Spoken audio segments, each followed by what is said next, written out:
Hello, hello, Garland Nixon here, and we got plenty to talk about. Nina Turner's talking about running for Congress again in the Democratic Party. You know, I got plenty to say about that. Let me get my mic a little bit closer, get some good sound. All right, you know, I got plenty to say about that, and plenty to talk about anyway. So we'll just talk. Let's chat.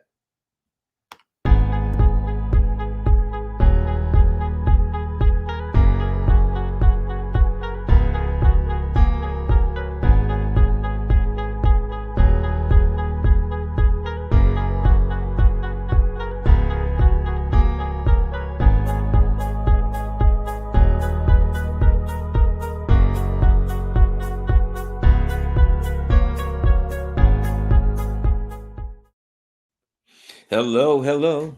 A little crooked here. Wait a minute. What's going on here? What's going on? At any rate, all right, plenty to talk about. Chicken patty, what's happening? Garland here, and let's talk about. Let's start here. This is not about Nina Turner, really. It's not about Nina Turner, but I'm gonna in the broad philosophical sense, it's not about Nina Turner. So let's talk. Who is Nina Turner? So Nina Turner was a Bernie Sanders ally. I met her one time, fiery kind of person. The way she came to um, be well known is there was a time a few years back when she was a senator, a Democrat, a senator in Ohio, and I think from the Cleveland area, if I remember correctly. And something was going on between the Democrats and the Republicans, and a bunch of, one of these deals where the Democrats all left the state, so something couldn't be voted on. I don't remember what it was, but whatever the case, you know how that goes. And she was kind of a spokesperson, like somebody put a microphone in front of her face from MSNBC or something, and she's real fiery kind of person. And the mic and the cameras loved her, and the rest is history. All right. Big Bernie Sanders ally, very lefty, progressive kind of person, firebrand, blah blah blah. Okay, so it eventually comes to 2 years ago, a year now or so ago, but she ran. She decided to run for Congress in the Democratic Party, and she got the same treatment that Bernie Sanders got. And here's what I mean: they rooked her. They cheated her. I mean, it's the Democratic Party. There's nothing else you would expect. She's lefty. She likes Medicare for all, things of that nature. She tends to be one to stand kind of for the lower classes. She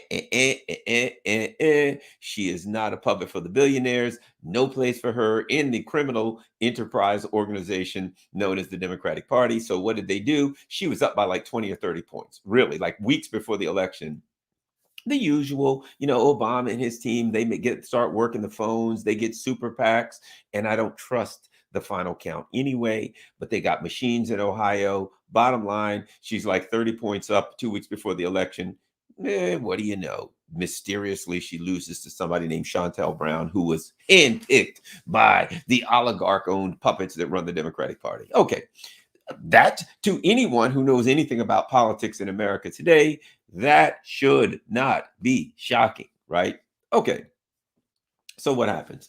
She gets rooked, and ultimately, wow, go pretty low in numbers of people here. I'm suspecting that I'm probably getting throttled right now. In all likelihood, I bet I'm getting throttled. But but guess what? As they say, if you're taking on flack, you're over the target, right?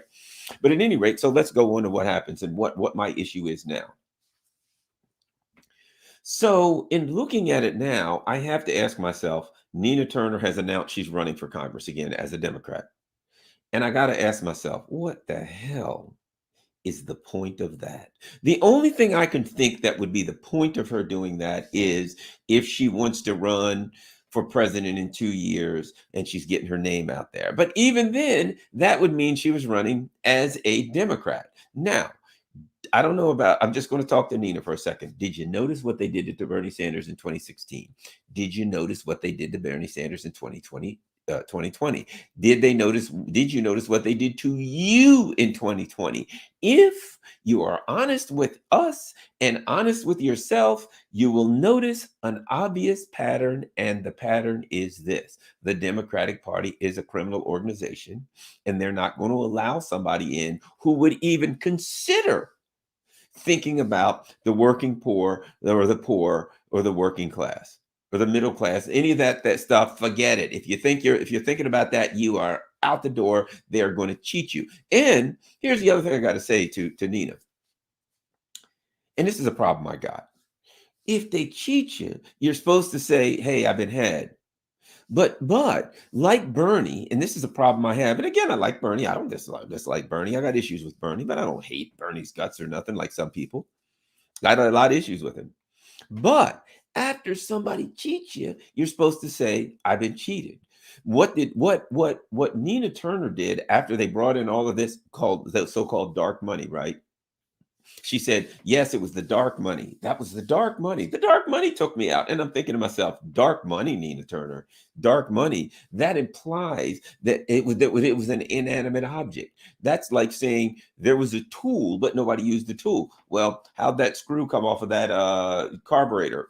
It was a screwdriver that took it off. No, the screwdriver was an implement. It was a tool that was used by somebody. So when Nina Turner said it was dark money that took her out, she was defending the people. She was hiding the people that actually took her out using the tool of dark money, which is one of the tools that they use. So here's the issue I would say. If you are implying, if they shank you like they did, they cheat you like they did, and instead of coming out saying, I was cheated, you blame it on the tool of the cheaters, to some extent, one could argue that you become a tool of the cheaters. At the very least, one could argue that you become an enabler of the cheaters because you're not exposing that they cheated. You're pretending as though an inanimate object did it. Oh, what happened to Garland? He got hit in the head by a baseball bat. Really? Was there anybody swinging it? Nah, just a baseball bat jumped up in the air and hit him in the head. No, I got to say it was that guy over there. It was Chicken Patty. She took the baseball bat and hit me. But instead, I just say, yeah, it was a baseball bat. Not like nobody was swinging it. It was dark money. That's what she said. That darn dark money just jumps out of nowhere. You know, just the other day, I was driving down the road and I looked and there was dark money driving next to me. I think it was going to Burger King or, you know, maybe Sonic. I don't know. You know, dark money just loves those shakes and fries from some. No, dark money is an animal and is a tool that was used by somebody. And when Nina Turner implies that an inanimate object took her down, she hides the crooks and the criminals that actually did it, and you become an ally at worst, an enabler at best of the people that did that. I got to ask myself, I mean, let's go take this further. If you're a progressive, okay, if you run for county council, if you run for dog catcher, if you run for registrar of wills, yeah, you got a shot. If you're running for Congress or the White House and you're like a progressive, a lefty, anything like that, you're not, let's do this. Let's make it easier. You're not a hardened criminal, warmonger, oligarch puppet. But you want to run and become a member of one of these two parties? Yeah, out of here. Forget it. Ain't happening. Ain't happening. And the Democratic Party, they don't even try to hide it. They're going to cheat you right out in the open. And what they expect is that after they cheat you out in the open, you'll come back and kiss their butt and give them 2 hours to draw a crowd first. Because that's what Bernie did. And that's what Nina Turner did by blaming it on dark money. And that's what I got to say about Nina Turner. Now, let me take it a little bit further and talk about something else. Maybe I should do a second. Maybe I should do a second. Well, no. Since we're already talking about it, I was going to say maybe, but we're always already talking about it. Let's go further. You want to go into a party that you feel should look out for the little people, right? The average person. It's because like I said, I've been around her. I've heard her talk. I feel like this. I do feel like that's where she's coming from, right? But if you're going to go, I put it like this. What are you going to do, Garland? I'm going to become a made man in the mafia. What are you going to do? I'm going to change the mafia and take them in another direction. Is that reasonable? Is it reasonable to have that that's really going to happen? No, you're joining the mafia, you're joining a criminal enterprise. You only got one or two options. Either you work within the context of the criminal enterprise, or one way or another, you're going out of that criminal enterprise, one way or another. So you're going into a criminal enterprise, then you got to be a criminal once you're in there, or you're going to be out of there. You ain't changing it. You're not fixing it. That ain't what criminal enterprises do. So let me give you an example. So there was this Build Back Better plan, and in there was something that I think is fair. It was for people who have Medicare, which I think everybody should, but that's another story. People have Medicare, they're 65 and over, or they're transplant patients. If you had a kidney transplant, there's a number of things, but whatever, you're qualified for Medicare. Okay, you're fully disabled under Social Security, you can qualify for Medicare that way, but whatever, you're qualified for Medicare. Medicare does not cover hearing, vision, or dental. Right. So in there, that was in there, hearing, vision, and dental, that was in the Build Back Better program, which is dead anyway. But before it died, they stripped it out of there. Couldn't afford it. People 65 and over, people disabled. We can't afford to cover their ears, to cover their eyes, to cover their mouths. Oh, we can cover them all right with they'll put up some chloroform and a rag over your mouth until you stop kicking. But I mean, to give them the health coverage that they not just want, need, and deserve in a country that's rich. How can somebody 65 years and older can't have hearing, vision, and dental coverage in this as rich as this country is? It's inexcusable. They couldn't do it. Nah, it's just too expensive. Can't afford it. Screw you. So what happens? Just the other day, the Congress under Nancy Pelosi, the House, the democratically controlled House, um, in regarding the whole Ukraine flock hoax, garbage, lie, propaganda crap. I could get a whole nother video. They decided we've got to send more arms to Ukraine, and they bypassed the normal procedures to make it happen quicker. 500 million. Now remember, we've already given them 248 million. Another 500 million Ukraine. 500 million. They can't afford anything for you. Joe Biden went to Pittsburgh today. And just before he got there, a bridge collapsed. He went there. How ironic is this? He goes to Pittsburgh to talk about infrastructure. Just before he gets there, a bridge collapses. Right? Our infrastructure is falling apart. This is a crap hole country. Everything's falling apart. The electrical grid's falling apart. Whatever you do, don't go to China and see all the new bullet trains and airports and roads and streets. Don't go there. You don't want to go there. Don't go to any other countries. Don't go to Germany. Don't go to St. Petersburg, Russia. Don't go to any of these countries that are building up and that are improving their infrastructure and making their country better. You don't want to do that if you live in the U.S. because you'll feel bad about this crap hole, garbage hole that's falling apart. And the only thing we got money for is war. Now, what happens? 500 million to go to Ukraine. For what? To defend themselves from Russia. You know what that's like saying? Let me give you an example. That's like if they were to say, Garland, here's what we're going to do. We're going to give you a grizzly bear is attacking you, 7 foot, 2,000-pound bear is coming at you. Here's a pocket knife.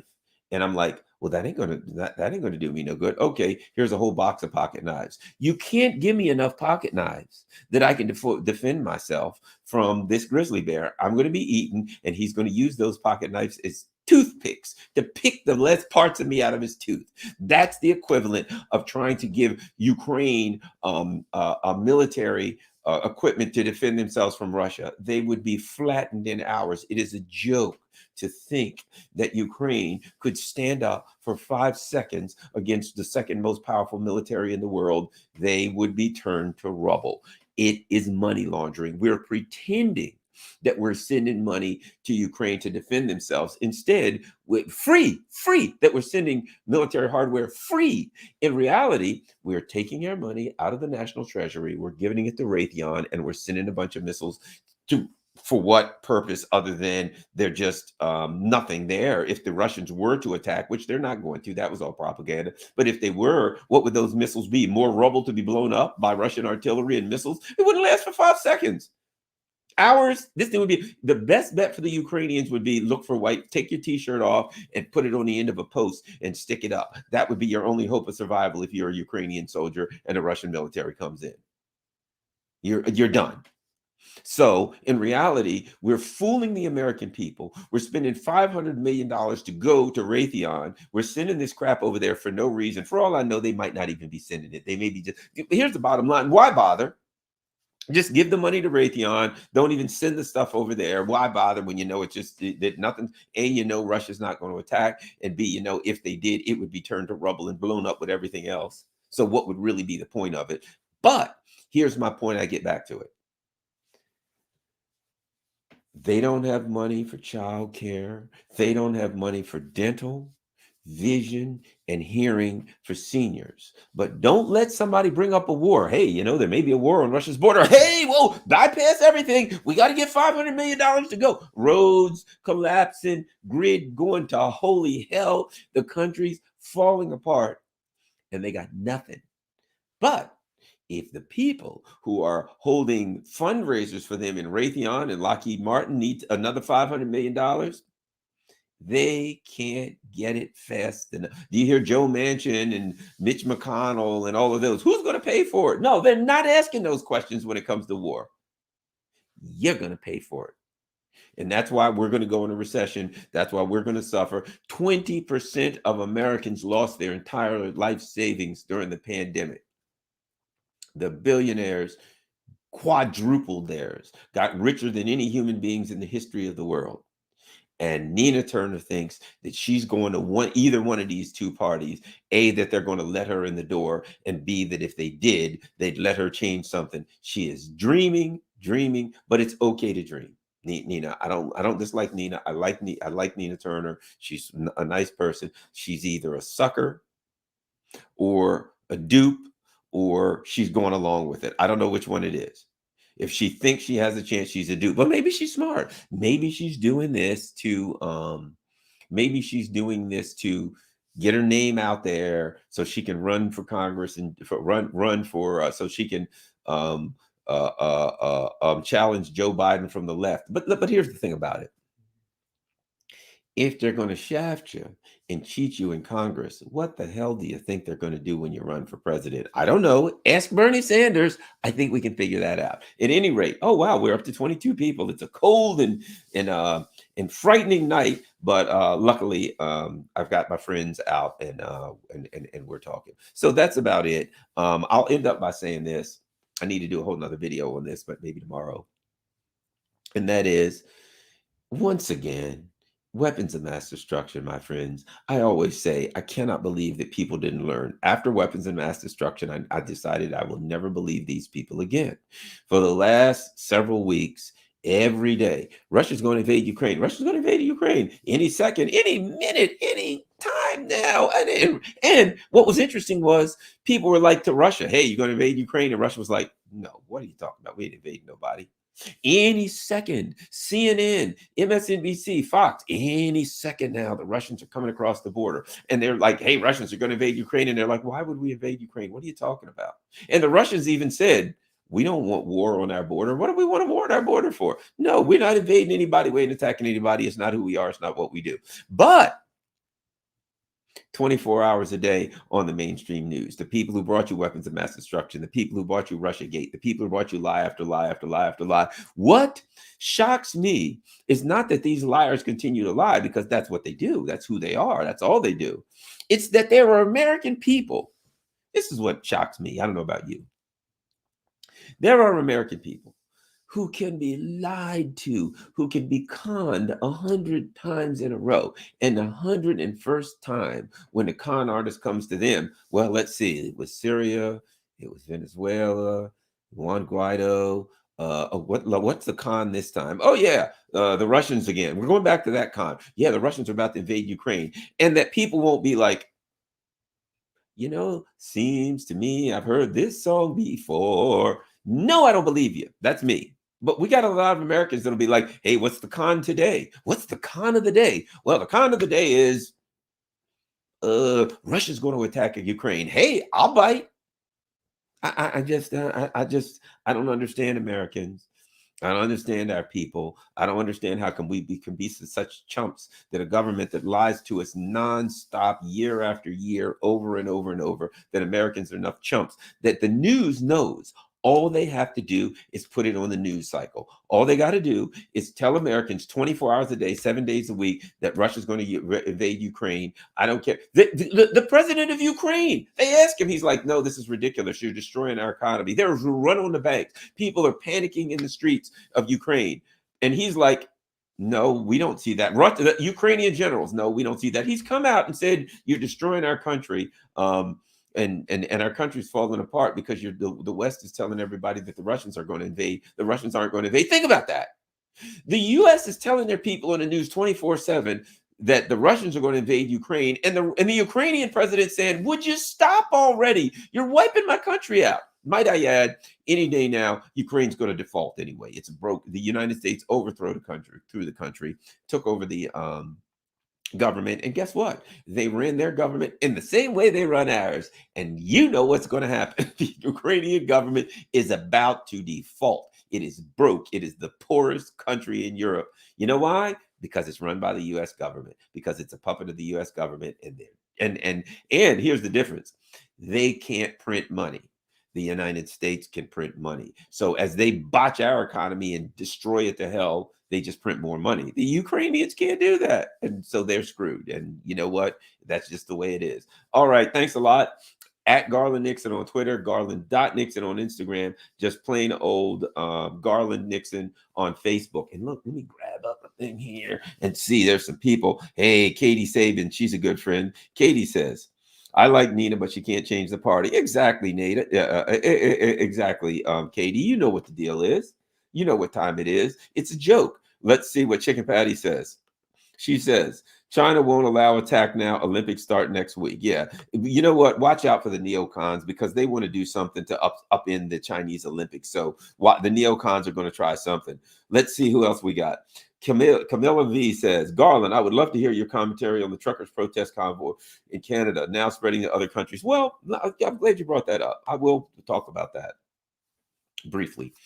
I think that there are more and more people. What's interesting is 85% of the truckers in Canada are vaccinated. Only 15% aren't. And the vaccinated truckers are standing up for the unvaccinated truckers, saying, look, we don't want people treated differently. What I think is happening is more and more people, both vaccinated and unvaccinated, are questioning the COVID measures, the government policies. People are saying, look, if somebody wants to get vaccinated or doesn't want to get vaccinated, we shouldn't discriminate against people. And that's wrong. And so, here's what happened. If somebody said, I oppose these mandates, I don't think we should discriminate people. Oh, you're an anti-vaxxer. Well, what they're finding out now is more and more people who are actually vaccinated and unvaccinated people who don't oppose vaccination. They just feel like, no, the government shouldn't mandate this thing. There is some level of risk of getting vaccination. There's been some death, there's been illnesses, there's been some injuries. And where there is a risk, there must be a choice. That's what people are saying.